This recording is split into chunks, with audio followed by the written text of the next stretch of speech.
Welcome to our webcast on the Henson Trust and Trustee considerations. I'm Anna Bruno with Partners for Planning. We've offered webcasts on wills and estate planning in the past. These are comprehensive presentations on the importance of estate planning and the various elements that comprise a will. We found that viewers have many questions on the Henson Trust, so we thought it would be a benefit to focus specifically on the Henson Trust, as it is a critical component of an estate plan for people with a family member with a disability who are receiving social assistance. Before we start, I'd like to point out a few features on our webcast player. We have a chat box. I would encourage you to post questions or comments throughout the presentation there, and we'll address your questions at the end. Above the video window are three tabs: a Tech Help tab if you require technical assistance, a Presentation tab with the slides used in the presentation, and a Feedback tab with a short evaluation. Please take a minute at the end to share your feedback with us here. Our presenter tonight is Brendan Pooran. Welcome, Brendan. Good evening, Anna. Thank you for having me. It's a pleasure to be here. Well, it's wonderful to have you as always.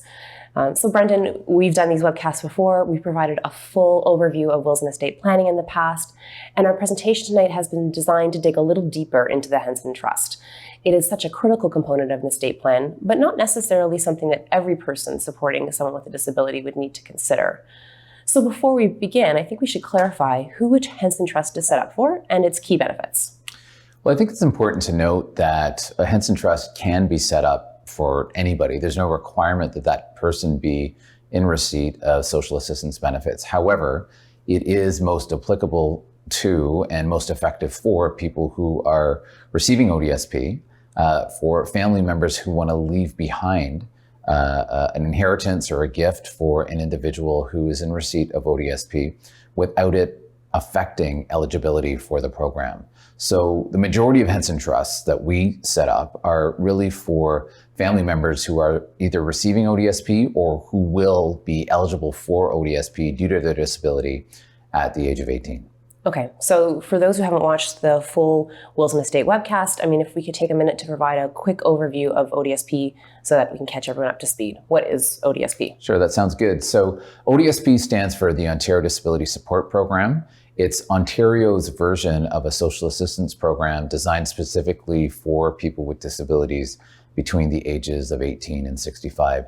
So at about 17 and a half, as the person approaches 18, you're going to want to start the application process so that ODSP benefits do kick in on the person's 18th birthday. There's a range of benefits that are provided under the program. The most common benefit being income support payments that the ODSP recipient receives on a monthly basis, and those payments will range depending on the person's situation. In addition to the cash payments that people receive on a monthly basis, there are other very sort of important benefits that a person may be eligible for under the program. The most common one being prescription drug coverage, coverage for also health and dental related benefits. There are disability related items and services that are also available under the program. And depending on where you live, depending on the municipality, there may be some housing related benefits available as well. So there's also another arm of ODSP that deals specifically with a wide range of employment related benefits as well. So there's the monthly income that people receive, for which many, it's a lifeline, but the other benefits are equally important: dental, prescription, and employment even. And this is the catch. Because ODSP is considered social assistance, there are strict eligibility requirements. And if people are unaware of these and don't plan accordingly, the person they're supporting could lose their benefits. So it's not just about losing the income, but all those other things. Tell us a little bit about ODSP eligibility. Yeah, exactly, Anna. So it's very important to ensure that people recognize if eligibility requirements are not met. It's not only the income support payments that stop, but it's eligibility for all of the other benefits under the program. So in terms of qualification and being eligible for ODSP, there is sort of a two-step process. The first one deals with a person's financial eligibility, and that's what we focus most on in this session. And the second addresses whether or not the person meets the definition of having a disability under the provincial legislation. So let's look at eligibility requirements when it comes to income first. So ODSP will treat income or classify income depending on its source and how much is being earned. It allows some income, and this allowable income is referred to as exempt income, and other types of income are considered non-exempt income.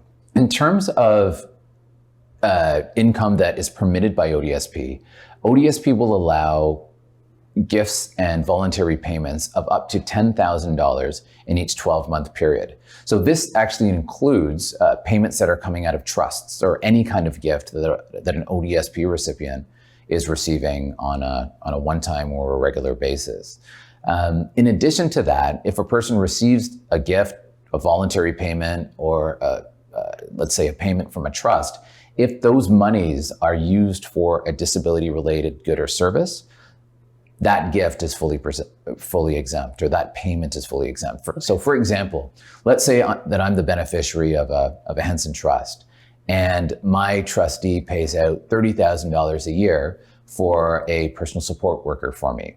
Because that payment is related to a disability-related service or a service that is required due to my disability, that income is, or that payment is perfectly acceptable. It's considered exempt income. It will not impact my ODSP eligibility. And finally, I should touch on employment. So if a person is earning employment income while on ODSP, they are allowed to receive up to $200 in net income per month before any clawbacks are triggered.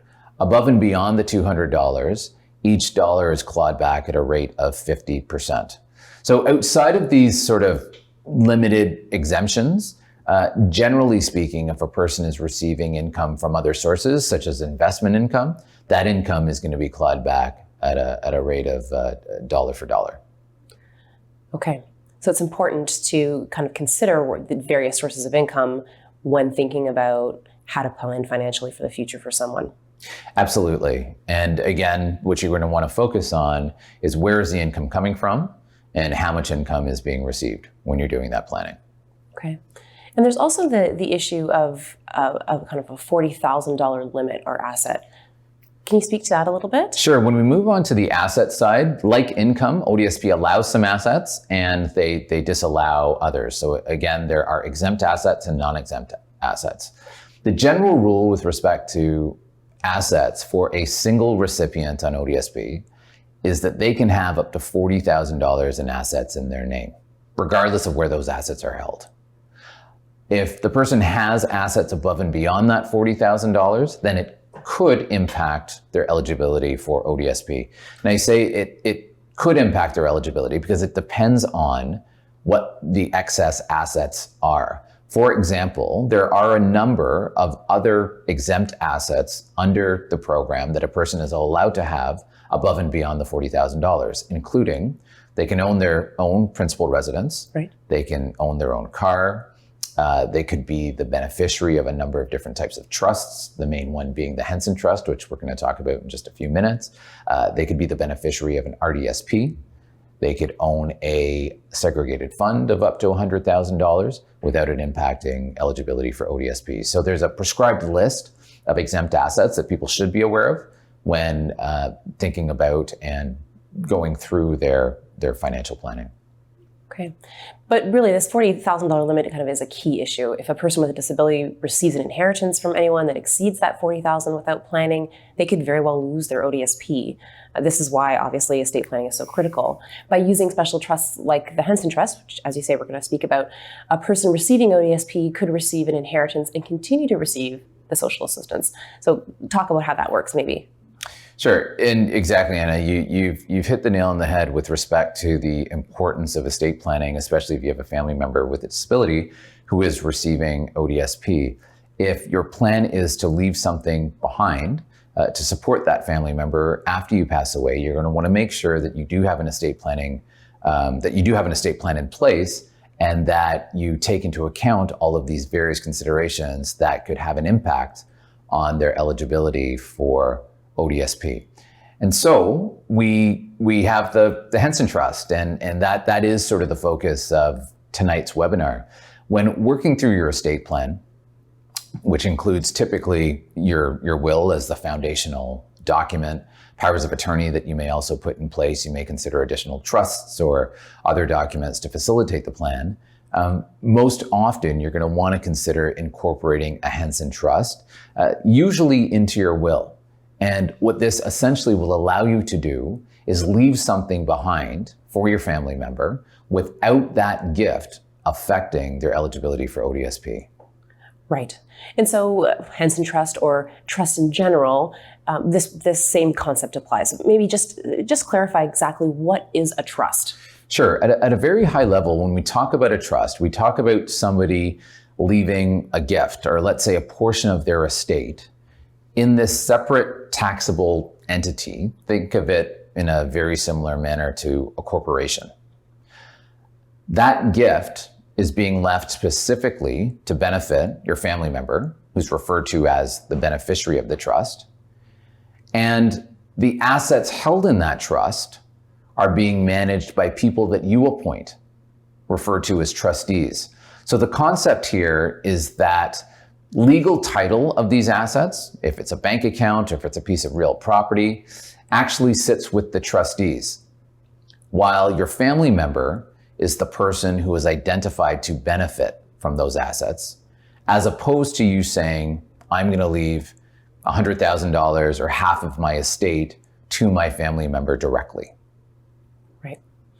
So holding that money, it keeps it safe for your loved one to have available to them throughout their life without affecting their eligibility for other things. Exactly. And because they don't hold legal title to these assets, the trust is not even considered to be an asset when it comes to assessing eligibility for programs like ODSP. Right.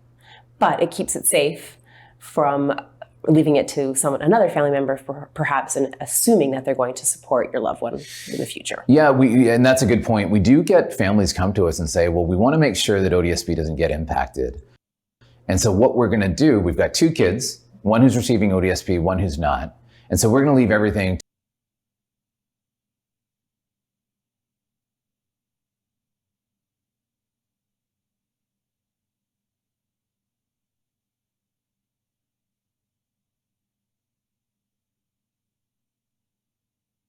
to our child who is not receiving ODSP, and that child will take care of and financially support the ODSP recipient. And that's not a good idea. It's not a good idea for a number of reasons. Most notably, we never know what's going to happen to that other child, right? Like, they may pass away, they may end up getting married, they may hit some hardship in their life, and so that money isn't secure. If we're talking about setting up a secure plan for your family member with a disability and making sure that their ODSP benefits aren't affected, you're going to want to very much consider incorporating some form of a trust into your estate plan. Okay.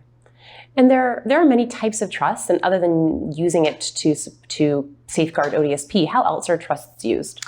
Yeah, trusts are used for a variety of different purposes, and obviously tonight's webinar really focuses in on one type of trust, the Henson Trust, which is referred to as an absolute discretionary trust, and we'll get into that in just a couple of minutes. But trusts may be used to sort of provide support to younger children, to minors without a disability, to spouses, or something called a spousal trust. With respect to disability-related planning, there are also a number of different trusts that are specific to ensuring that you are minimizing any kind of tax liability as you develop your estate plan. So tax-related trusts that are specific to your family members with a disability. Something that we're not covering in this webinar here tonight, but that we do cover in our estate planning webinar on a regular basis. And when it comes specifically to ODSP, what trusts are sort of relevant? Sure. So ODSP allows a few different types of trusts. The two most common ones are, the first one is the Henson, which we'll talk about in just a minute. The second one is called an ODSP trust, or commonly referred to as an inheritance trust. The main difference between the two is that the inheritance trust can only have up to $100,000 in it at any point in time, and that it can be set up as what's referred to as a non-discretionary trust, meaning that you can leave binding legal directions in the trust document or in your will that the trustees have to adhere to. For example, I want to ensure that the beneficiary's rent is paid every month from monies in trust. As opposed to the Henson, which is a lot more much more common because the Henson doesn't have that $100,000 limit associated with it. But with the Henson Trust, it has to be set up as an absolute discretionary trust, meaning that you cannot leave these binding legal directions for trustees to comply with or to adhere to.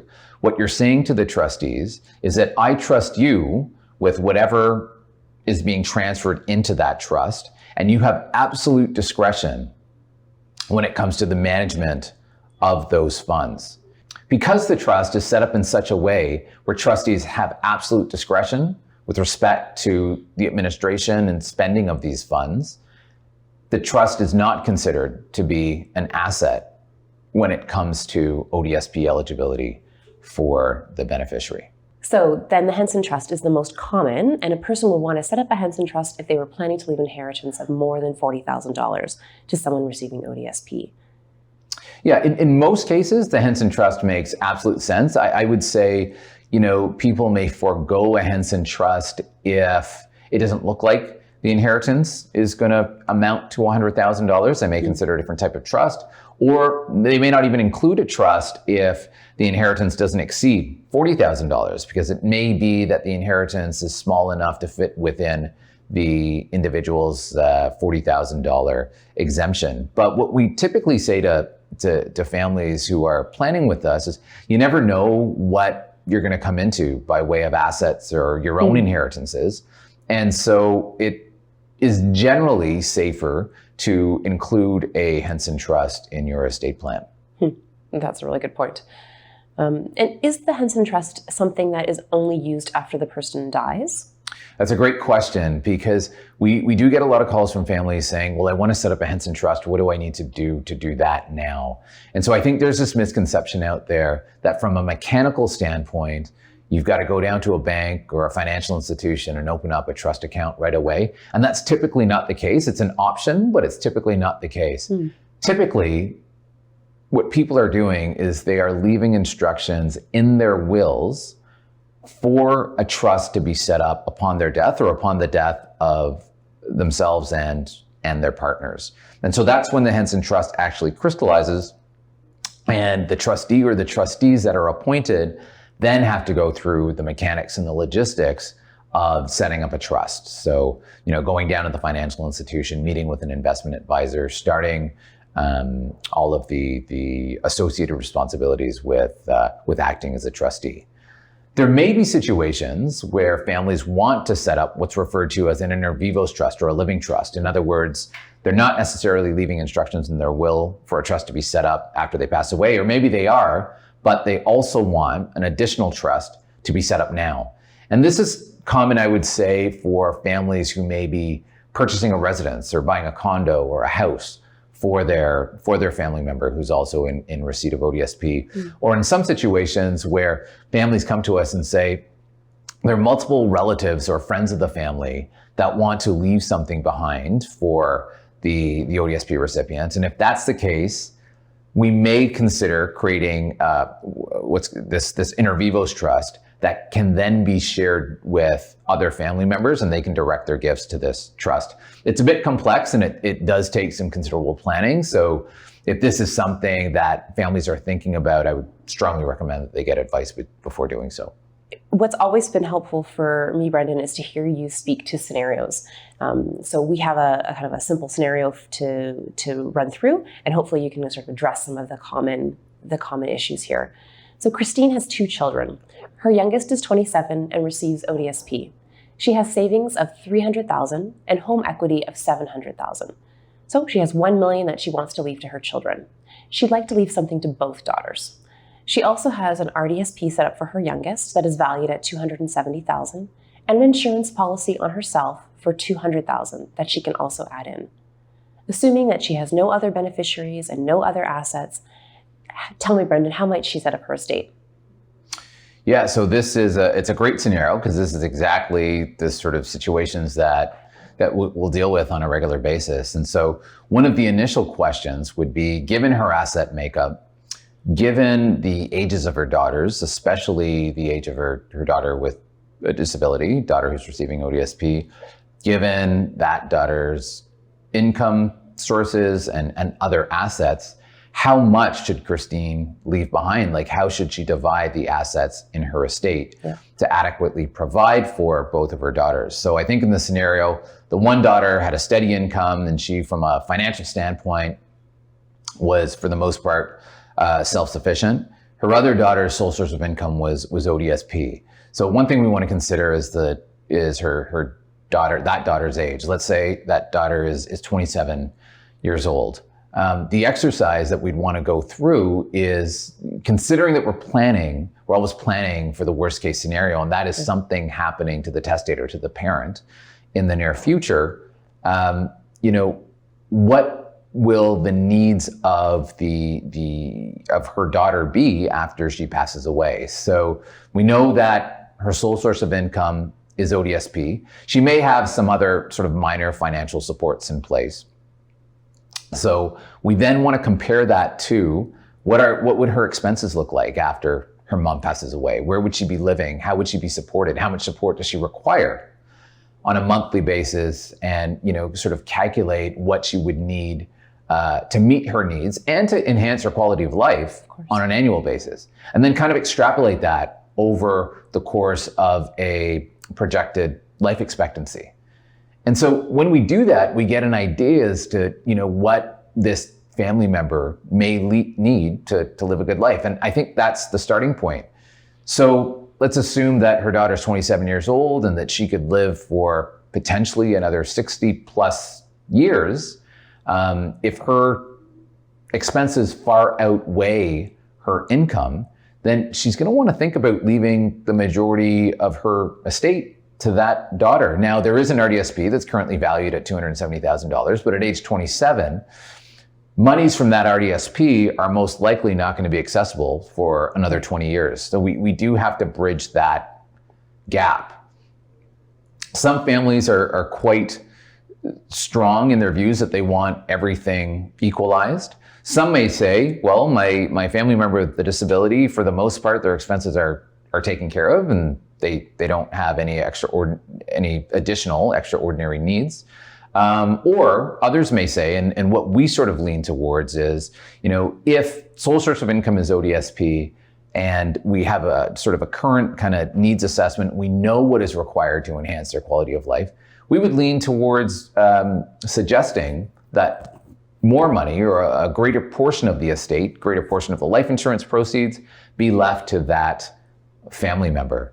You also don't know how their needs may change over time. You don't know if the current supports that they have in place may be decreased or increased. And so there's that unknown that we always need to consider. For sure. And I think it's, a valid point that as parents, we want to sort of make things as equal for our children as possible. But in this scenario, what sounds like what's equal is to make sure that the one daughter is going to be taken care of going forward. Exactly. We're really looking at a quality of outcome when it comes to quality of life for both children. And again, we know that one has sort of a self-sufficient income right now and no issues with quality of life. And with the other daughter has a great life, but we want to ensure that this life continues after her parent passes away. If we don't leave sufficient funds for that family member with a disability, that financial responsibility may fall on their sibling anyway, and their sibling may be out of pocket. Keep in mind that we can also name that sibling or that sibling's kids as alternate beneficiaries of our family member's trust if there are monies left when she passes away. Right. And that in addition, if we don't leave enough to support the person's needs, there is always the chance that the province may step in and actually file a claim against the estate, alleging that this person requires a greater proportion of the estate in order to meet their needs. So all of these considerations need to be taken into account when thinking about how best to divide the value and the assets in the estate. Okay. And Brendan, are there some really practical things that Christine in this scenario needs to do in terms of setting up her estate? Some administrative things that she needs to do right off the bat? Sure. So once we go through that exercise of sort of figuring out, okay, this is how we're going to allocate the estate, then it's a matter of moving forward with the drafting and the execution of the wills and the trust.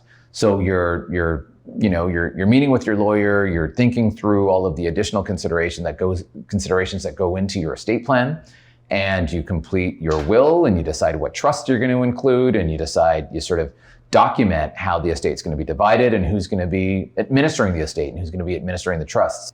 In addition to the drafting of the wills and the trusts and the powers of attorney, you also want to ensure that your life insurance beneficiary designations are updated accordingly. So in Christine's case, we know that she had a separate life insurance policy in place. We want to ensure that her daughter, who's receiving ODSP, is not named as a direct beneficiary of that policy, because it could have an adverse impact. It could have an impact on her eligibility for ODSP. That being said, Christine may say, but I want the proceeds of that life insurance policy to benefit my daughter.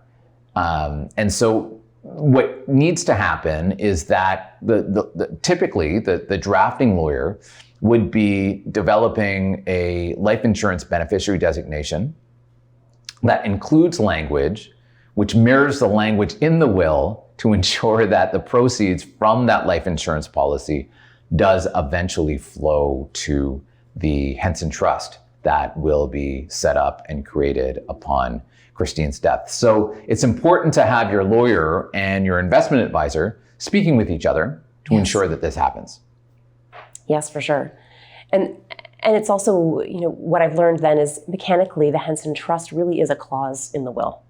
Yes, I would say a number of different clauses. So, what we don't like seeing is sort of standardized language just kind of being copied and pasted into a will template, and lawyers assuming that they've captured everything that needs to go into that will in order to create a Henson Trust. So there is some comprehensive language that has to go in there. Typically, you're going to most likely have other trusts existing in the will for other purposes, tax planning purposes, perhaps for the purpose of supporting your other children who may be minors. And so all of this language needs to be consistent and sort of match up. But yes, ultimately what we're doing is we're leaving instructions in the will for the trust to be created after the testator, in this case, Christine, passes away. Okay.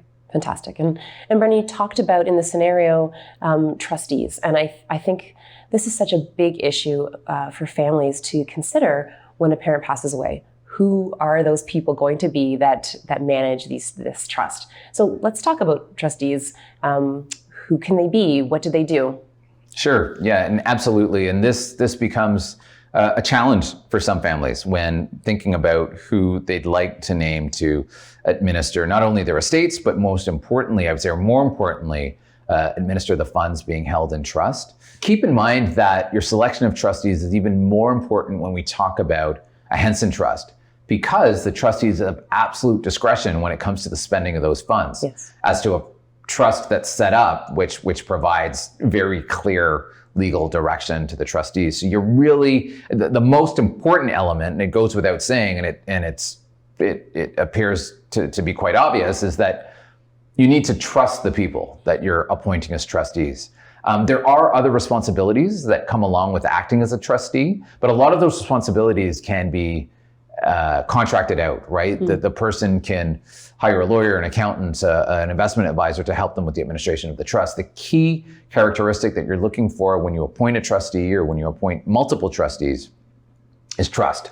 You want to ensure that they are sensitive to the beneficiary's needs and their wants, and that they're there to really administer the trust in such a way that not only meets these needs, but enhances the beneficiary's quality of life.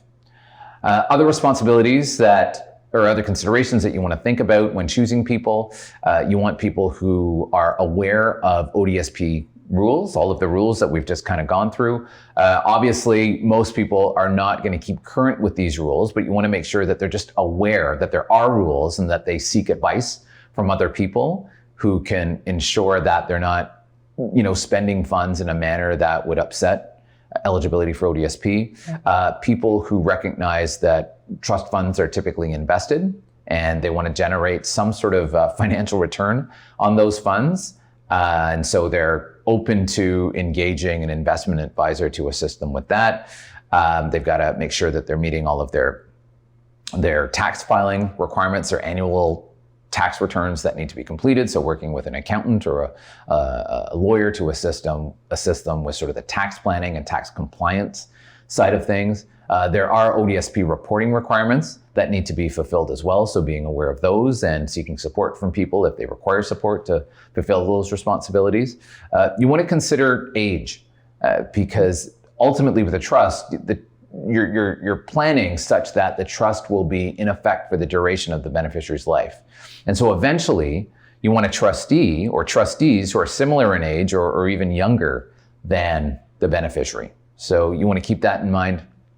And then finally, we always flag that there could be a potential conflict of interest when you're appointing a trustee. And this usually happens if, let's say, parents are naming their other children to act as trustees, but they're also naming those children or their grandchildren, let's say, to be alternate beneficiaries of the trust if there's money left over when the primary beneficiary passes away.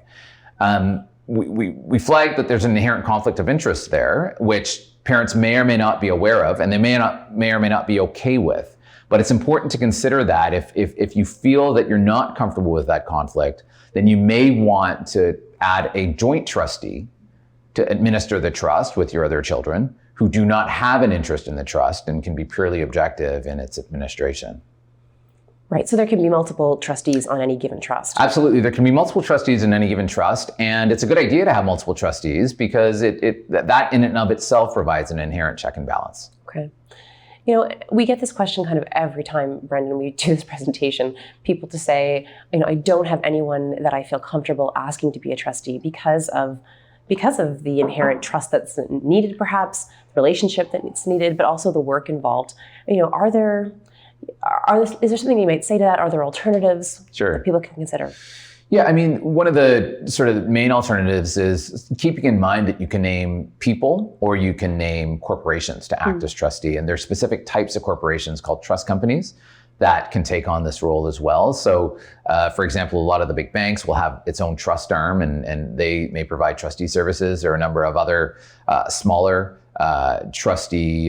corporate trustee options available across the country as well. So I'd encourage you to meet with those corporate trustees, interview them, ask them about their process, ask them about their fee structure, and see if you're comfortable moving forward with any of them. You can name them as the primary and only trustee. You may decide to name them if they're willing to be named as a joint trustee. You may decide to go that route. And so you have a personal element there, but you also have a professional element associated with the administration of the trust as well. It really does seem like a big commitment. How would you describe the role to someone who I might like to ask to be a trustee? Sure. And so I guess I'd start with providing them with sort of a high-level overview of what it means to be a trustee and focusing in on and emphasizing their fact that their primary responsibility is to administer the assets held in trust. I think there's this misconception out there that when you appoint a trustee that they're also responsible for any kind of finances and property that's held outside of the trust for the beneficiary. That's not the case. That they may be also responsible for personal care matters related to the beneficiary, such as providing healthcare consent or deciding where they're going to live, or supporting them in deciding where they're going to live, or other personal care matters like that. And that's not the case as well. Obviously, the administration of the trust from a financial standpoint is related, but that's not their primary responsibility. Their primary responsibility is to administer the funds that are held in trust. That being said, there are a number of considerations that go into the administration, and we've covered a lot of them. ODSP related rules. Is there an RDSP out there, and how does that factor into the administration of the trust? Tax planning and tax compliance responsibilities, investment responsibilities as well.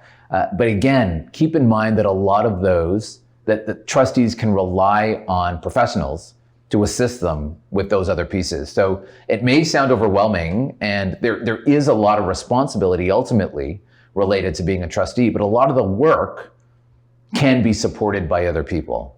And that's where I come back to the sort of the primary characteristic that you're looking for in a trust, in a trustee, is trust in and of itself.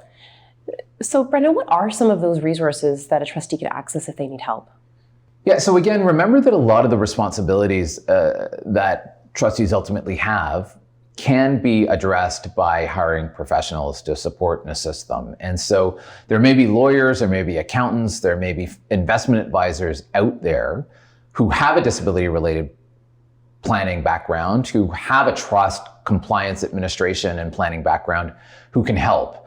Ultimately, you would want all of those professionals speaking to each other.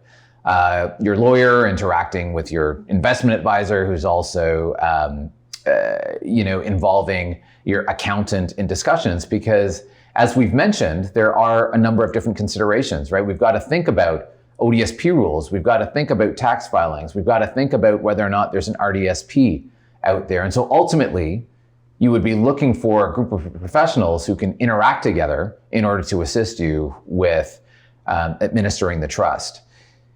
People may then ask, okay, so where does the money come from to pay these professionals? You're going to want to ensure that there's a clause in your will that allows for these types of expenses to be paid out of the Henson Trust. But you're also going to want to interview the professionals and ask them how their fee structure works. You want them to be very transparent with respect to what they will be charging you on a regular basis. Ideally, you don't want their fees to exceed or even come close to exceeding the income that's being generated by the trust on an annual basis. And that really speaks to the importance of having a good investment advisor associated with the trust in order to ensure a positive rate of return. For sure. As a trustee myself, it's comforting to know that I don't have to know everything about this when I take on the responsibility of being a trustee, but that my relationship is important because I can help support my friend in her future, and then I have other people that are going to help me do the job of being a trustee. Yeah, absolutely. There are people out there, and I would say it's generally speaking more cost effective to hire these professionals to support you as trustee of the trust, as opposed to going out there and entering into an agreement with a corporate trustee. There's some fantastic corporate trustees out there, and in some situations it makes absolute sense to involve a corporate trustee. But again, if you can identify people in your life that you trust to take on this responsibility, they can always go out there and retain professionals to help them. Brendan, before we get to the live Q&A, let's address some of the really common questions that we've had in past webcasts, just to get those kind of out of the way. Can a person have more than one Henson Trust? Oh, absolutely. And quite often people are the beneficiaries of multiple Henson trusts, especially in situations where parents may be split up and they're, sort of working through their own estate plans on their own. There may be multiple family members generally that want to leave something behind for the beneficiary. So there is no issue with a person being the beneficiary of multiple trusts. However, keep in mind that all of the rules that we spoke about with respect to ODSP apply to the trusts collectively. So for example, if we say that the beneficiary is entitled to receive up to $10,000 in the form of payments from a trust every 12 months, that's not each trust, that's all of the trusts collectively. So ideally, if there are multiple trusts in place, you would have common trustees in place, or at least one trustee that is common between the two trusts. If this isn't possible, and in many situations it isn't, you want to ensure that there is some sort of communication protocol set up between the trustees of the multiple trusts to ensure that tax filings are completed properly and that ODSP rules aren't jeopardized. Okay. Do I have to put funds aside now in a special account? Mm-hmm. Again, a very common question, and the answer is no. You may decide that you want to do that, and if you do that, that account should be referenced in your will. But no, the answer is what you're essentially saying is that whatever you're leaving behind for your family member, that portion of your estate or that cash gift or that asset would be directed to the trust to be managed by the trustees you appoint. Okay. Are Henson trusts necessary only for people who have huge estates to deal with? Good question, and a very common question that we get. And the answer is no. It may actually be more important for people who have smaller estates to ensure that they've got a Henson trust in place. Because in those situations, one may suggest that ODSP is that much more important when it comes to financial support, and you wouldn't want to be structuring your estate in such a way that jeopardizes that ODSP eligibility. Okay. What happens in the case if a trustee dies? Another good question. And so it's important to ensure that that's addressed in your will. So you're leaving instructions appointing a person or multiple people to act as trustees. You always want to make sure that there are enough alternates named in there who can step in and take their place if the primary trustees should no longer be alive or able to carry on with the administration of the trust. If I don't feel I have enough in my estate, how could I fund a Henson Trust? So there are different ways to fund the trust. Again, the estate is usually the primary source of funds that are transferred to a trust, but people will often inquire about maybe topping up what's left in the Henson Trust with an additional life insurance policy. And so often what let's say dual parent families may do is they may take out what's called a last to die policy, meaning that monies are paid out upon the death of both parents, which makes the premiums more affordable. And they work with their investment advisor and with their lawyer to ensure that the funds actually flow from that policy into the person's Henson Trust. Okay.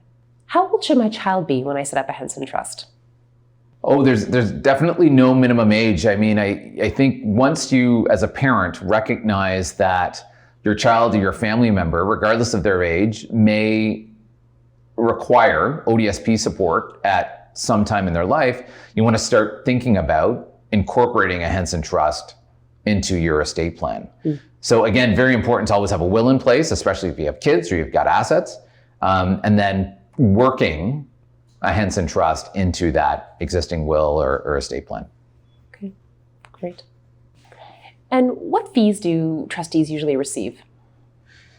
So, I mean, you can control that in your will. You can stipulate that you want to compensate your trustees for up to a certain amount per year. You may say, I'm comfortable with the trustees being paid whatever is in accordance with court-directed guidelines that are currently in place. You may decide that you don't want to pay your trustees anything because they're inheriting from the estate as well.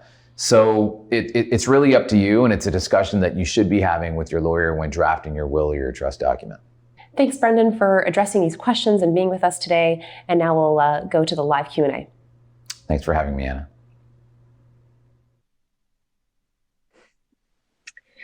Welcome everyone to the Q&A portion of our webcast this evening. With me on the line is Brendan Purin. Hi, Brendan. Hi there, Anna. Good evening, everybody. Good evening. We are so glad to have you, especially glad to have you because of all of the extensive and detailed questions tonight. So you're going to work hard this evening. But before we begin, please, I just want to ask everyone to take a minute to complete the evaluation by clicking on the feedback tab. Also know that the slides for the presentation are available to you by clicking on the presentation tab above the video window, as is the webcast for a month from today for you to view again. So if you still have questions and you want to look over the webcast again, please take that opportunity to do so, and you'll hear the entire presentation plus our Q&A portion. Okay, so let's jump in. Brendan, are you ready? All set on my end. Okay, super. So we're going to start off with some questions from Rochelle. She writes, if a disabled child has a $2 million inheritance, as well as an annual pension from a deceased parent of $80,000, and has no disability-related expenses, should a Henson Trust still be set up? And if so, why? Yeah, I think possibly is the answer. It really depends on a number of factors. I would say, we always say when we talk about Henson Trusts, like a person being a recipient of ODSP isn't the only factor to consider. You want to think about what other estate planning tools and components you've got in place. You want to consider whether or not the person requires any sort of assistance when it comes to managing property, right? If they inherited money directly, could they manage the property? Would they be considered capable of managing the property, or would that in itself trigger complications? It may not be that a Henson Trust is needed, but it may still be that some form of a trust is required. So we need a little bit more information about the situation in order to provide a little bit more accurate advice. But those would be my initial thoughts and comments. Okay. Super.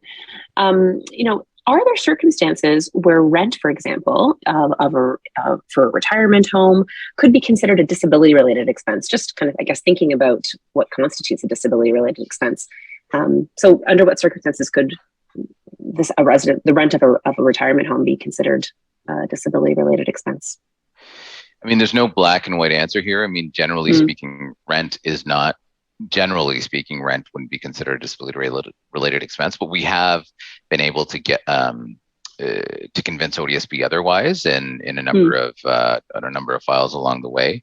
I think if there's any sort of element of support that's being provided in relation to the person's disability, there's a good argument that the rent, or at least a portion of that rent, if it's sort of a bundled fee structure, could be considered a disability-related expense.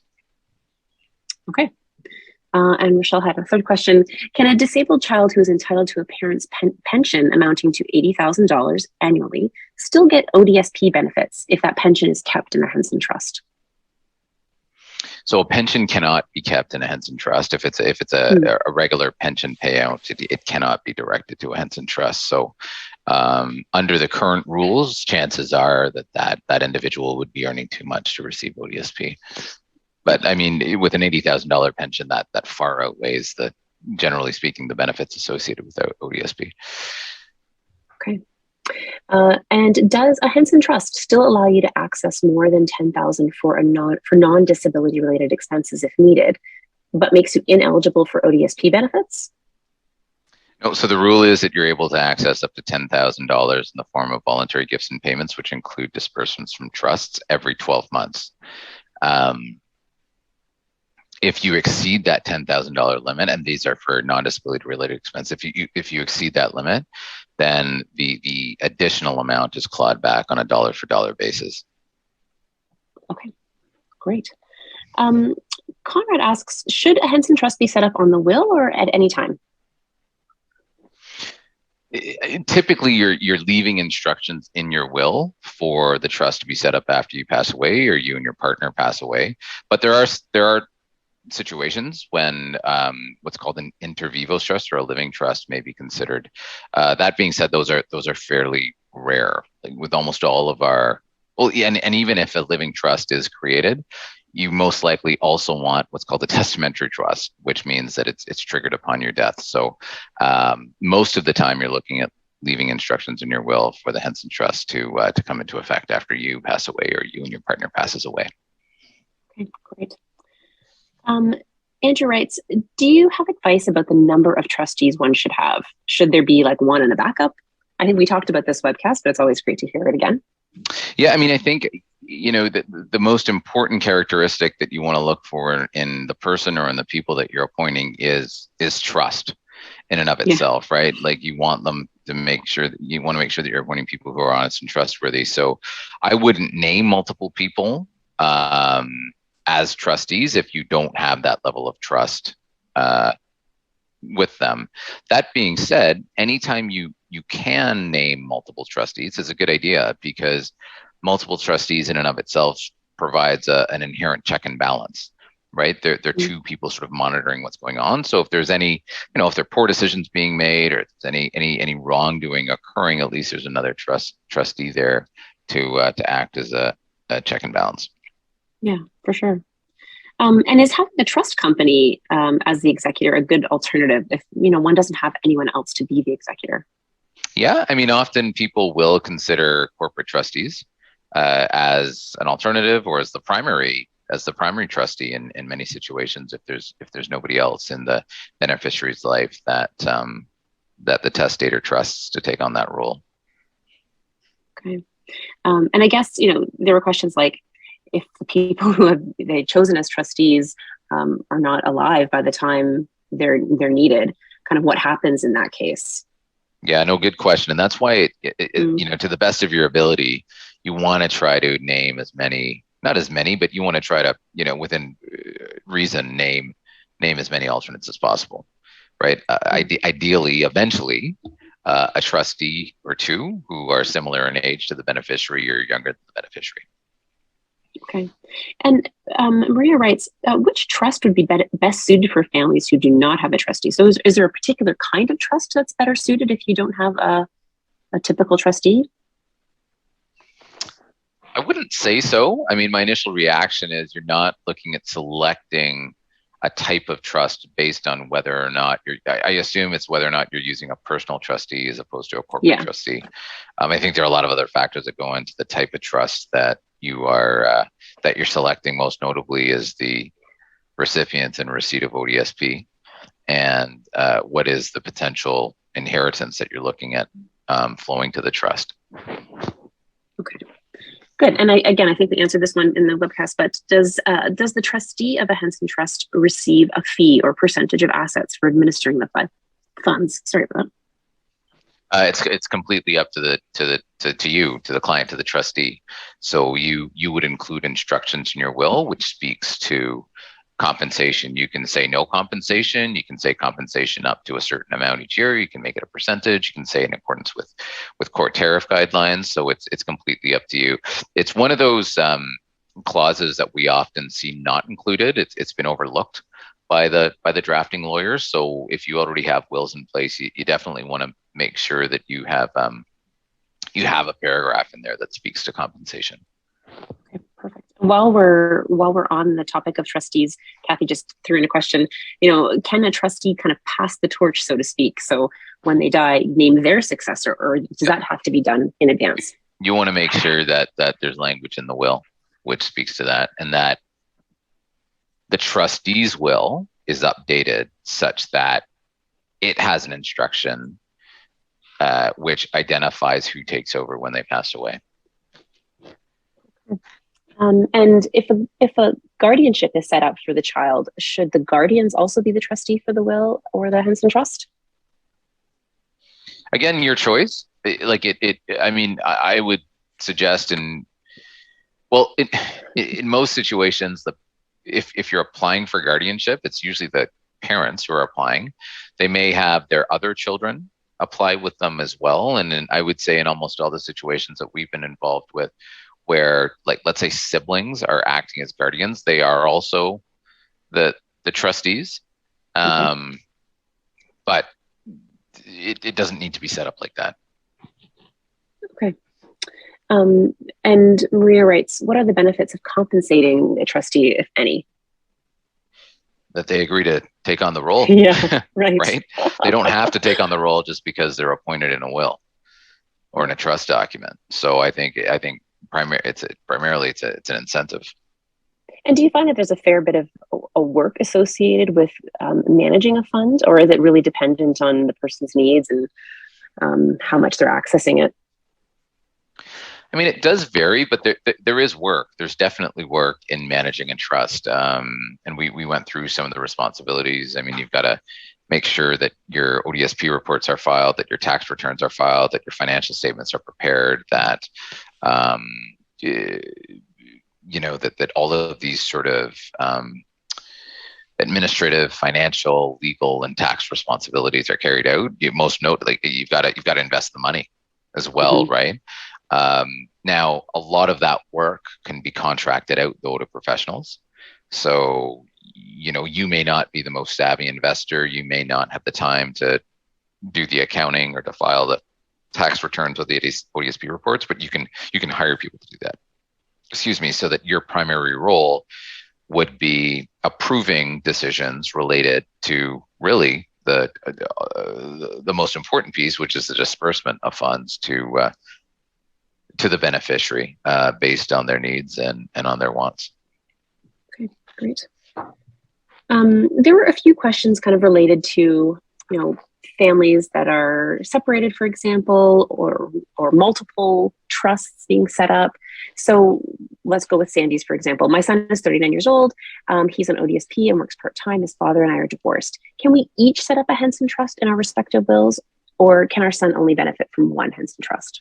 No, a person can be the beneficiary of multiple trusts. So there is no limit, but ideally, you would have the same trustees in place, because you got to remember, their ODSP rules that apply. They don't apply.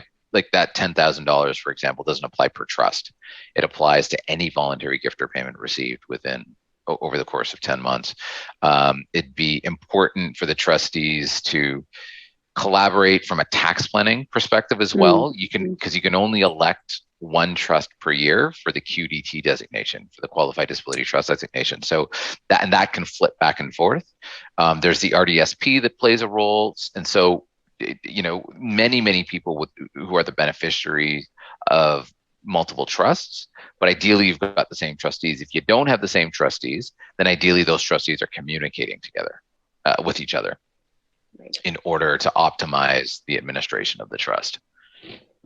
Okay, and so kind of going off of the piece around tax planning, Kathy wrote, is there a way to set up a single trust and then add to it from future wills, like from different parents, I suppose, or different people who might leave something to a person, so that it's all going into one trust that gets the disability tax deduction? It is possible. We have done it, but it's usually not advised. It's only, I would suggest a solution in very limited circumstances. You can't do it if the sort of the catch-all trust is a testamentary trust, right? Because you don't know who's going to die first, and so you don't know which trust to reference. But B, with a testamentary trust, you cannot add to it. You can set up a living trust, like an inter vivos trust, and that trust can be referenced in different people's wills, or trustees of that trust can be referenced in different people's wills. But remember, with inter vivos trusts, the tax rates associated with them are potentially much higher, and there are other sort of tax implications there. So it's possible, usually not advisable, something that you definitely want to seek some legal advice on before you do it. Okay. And then Sue asked if someone unexpectedly leaves money to a person with a disability, can that money be directed to the Henson Trust, even if it wasn't set up in the person's will? Not to a Henson. Well, it can be set up. So again, a number of factors here. So it depends on how much money has been left. So under $100,000 can go into a trust afterwards. It can go into one of those ODSP trusts. But remember that it's got to be the person themselves, like the beneficiary, who's directing that. So if there's a question related to the beneficiary's capacity to direct that and to set up the trust, then it makes things more difficult. Right. Okay. And going back to trustees, Susan writes, what oversight is there for a person dispensing the funds, a trustee in this case, I guess, in a Henson Trust? Are there mechanisms in place to ensure the funds are used for the intended recipient? The short answer is no. Unfortunately, there's very little oversight. So, from a tax standpoint, CRA is concerned with ensuring that taxes are paid, not necessarily the beneficiary is benefiting from the trust. From an ODSP standpoint, they want to make sure that the ODSP returns or reports are being filed annually. Other than that, there's very little. So it would be, if there was any wrongdoing or if the beneficiary wasn't really benefiting, somebody would actually have to bring that to the attention, let's say, either of the public guardian and trustee and or to the courts. Okay. Michelle writes, if the person with the disability has left money from grandparents in their will and we want it to go into a Henson Trust from my will, where is the best spot for that money to go in between? Sorry, I'm just reading that again. Yeah. Sorry, go ahead, Brendan, if you have some thoughts around that. I think I sort of understood it. I mean, so I'm assuming grandparents pass away and parent inherits money. Yeah. I'm hoping that's how it goes. If it went directly to the child, I don't think that there would be anything for the parents to do at that point. Because and that could potentially be offside from ODSP standpoint. Okay, so it's important to have these kinds of conversations with people who might leave your child some money. With other family members. Yeah, it comes up in almost every one of our estate plans, where we're obviously primarily doing planning for the parents. But it'll come up in our questionnaire or in conversation that their family member with a disability may be the beneficiary of somebody else's estate, right? And our general response is that, well, that person then, that family member, that relative needs to go through the same sort of planning as you are doing here to ensure that the gift doesn't upset their eligibility for ODSP. Okay. So approximately, Brendan, how much does it cost to set up a Henson Trust? So for for a family with limited income, I think they're concerned about the cost associated with setting up the trust. While I understand a trust is usually used when leaving over 100,000, that could be things from assets after loved ones died, house sales, cars, etc. I guess their concern is if the cost is too great, maybe they wouldn't set up a trust in this way.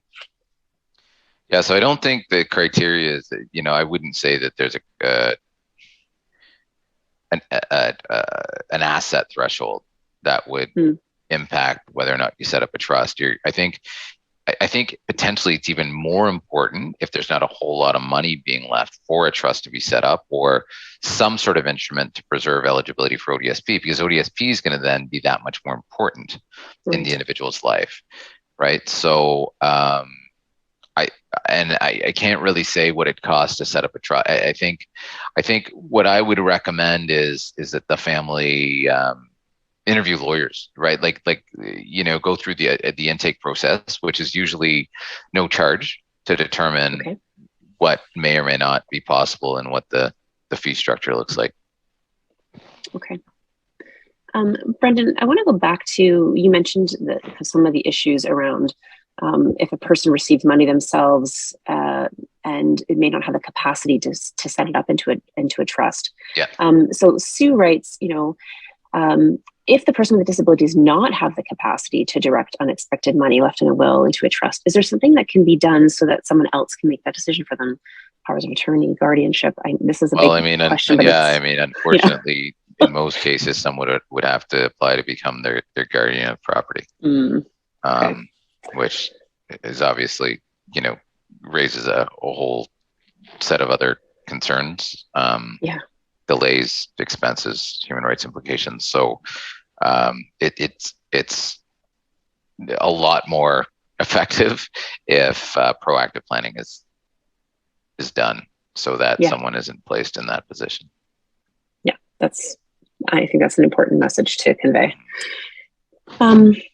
So Ronald writes, is investment income from the $40,000 asset exempt? Sorry. No. Let me read that again. Yeah, no, okay. No, you can't. You got it. You're just looking at a snapshot in time.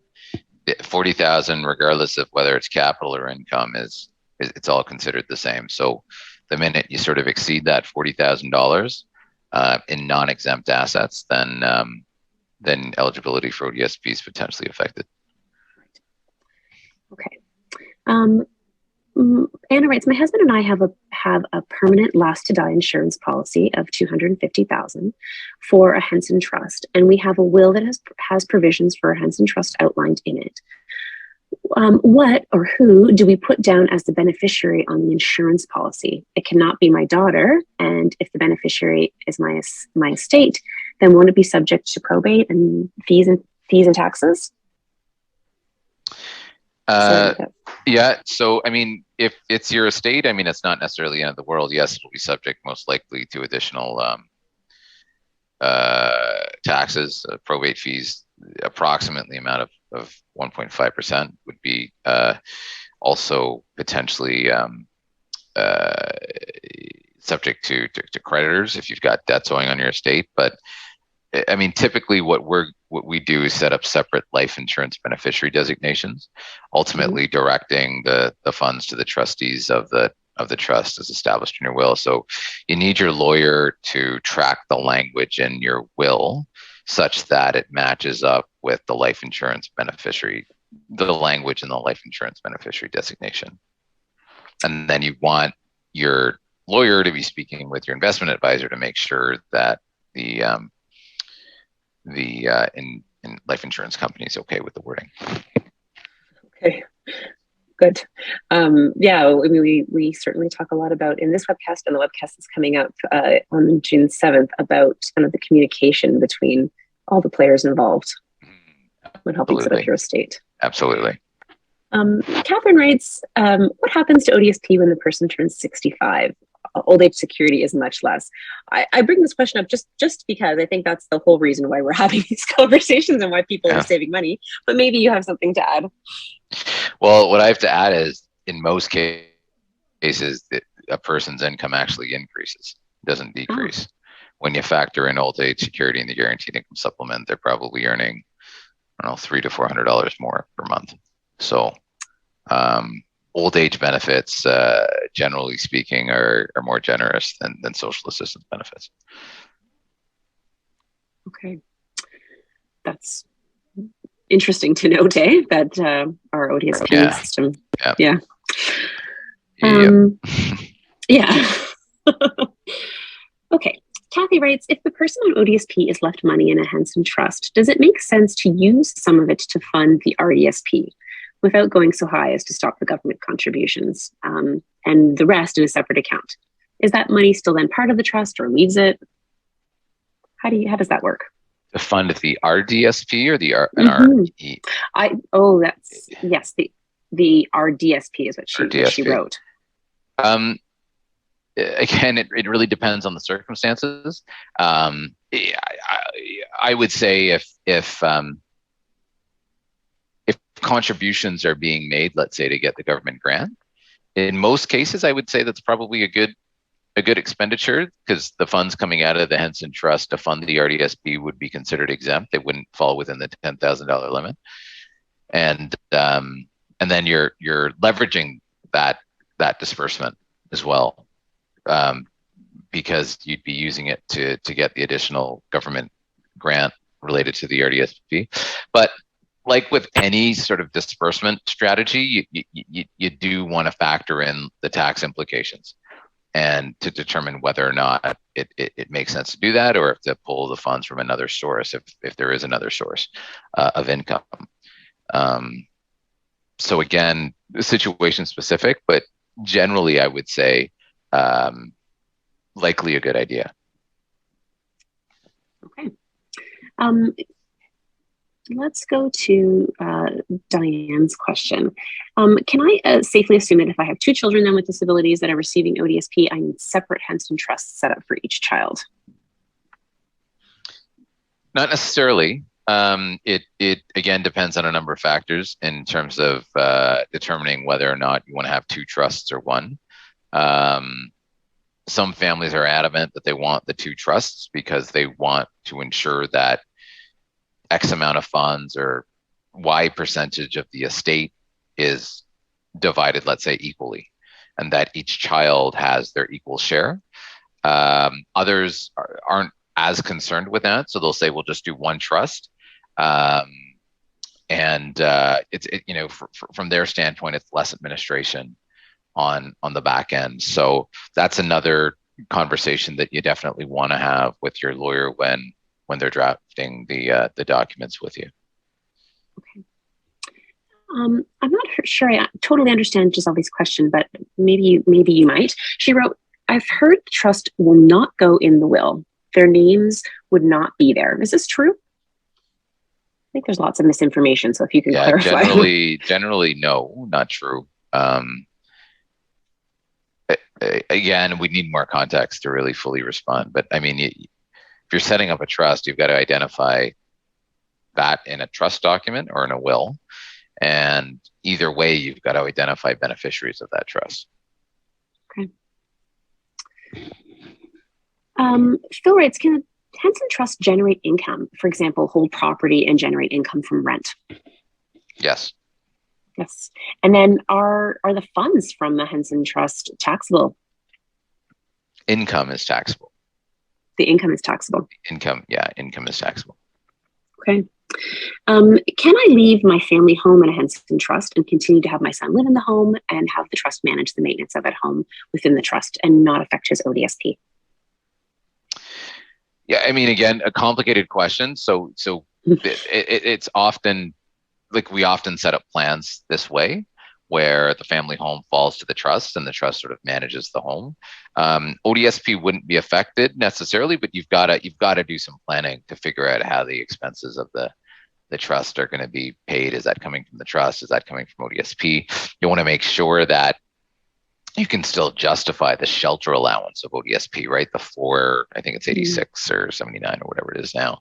Because if the trust is carrying all the expenses and you say to ODSP, well, the trust is paying all the expenses, then how does that, like what is the person then spending the shelter allowance on? They may say, okay, the person doesn't need the shelter allowance anymore, so we're reducing ODSP by $500.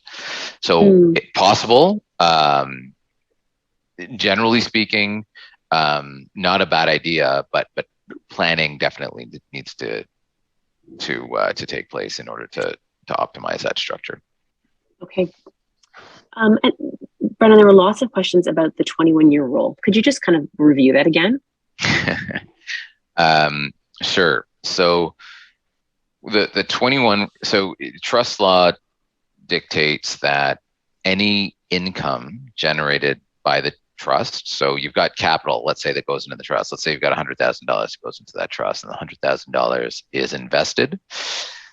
Any income generated on an annual basis can be reinvested into together with the capital of the trust each year.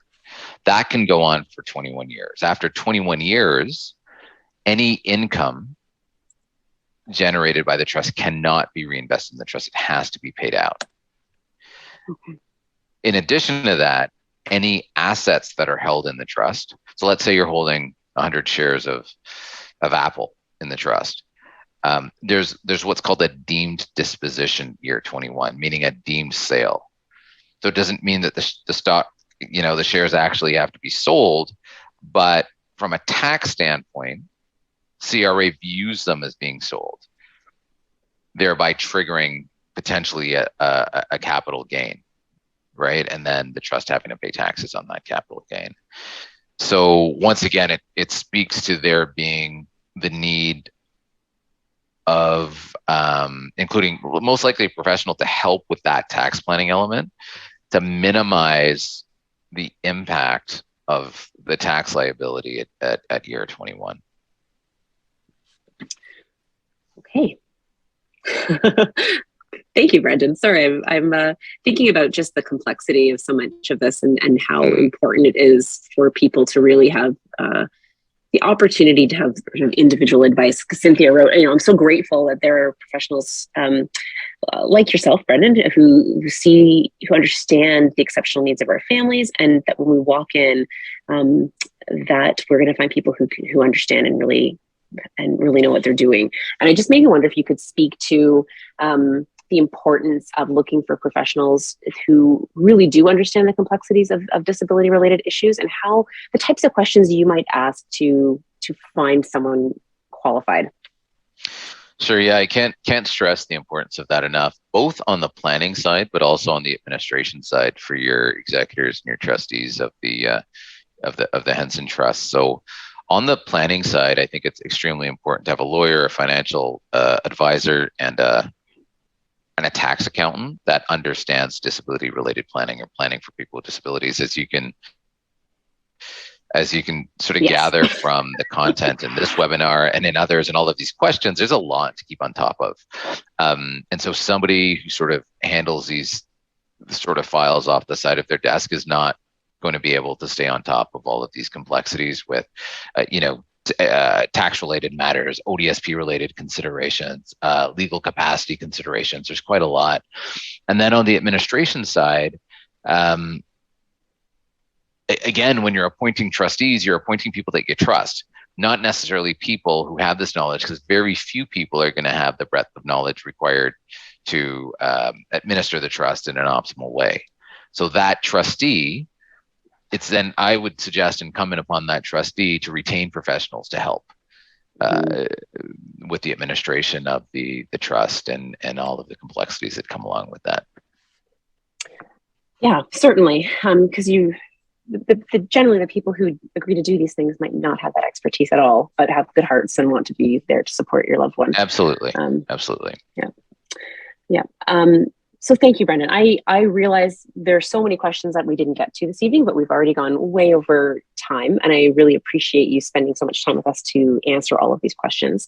I do hope for people that if you go back and listen to the webcast and the questions, you might get answers to some of your questions.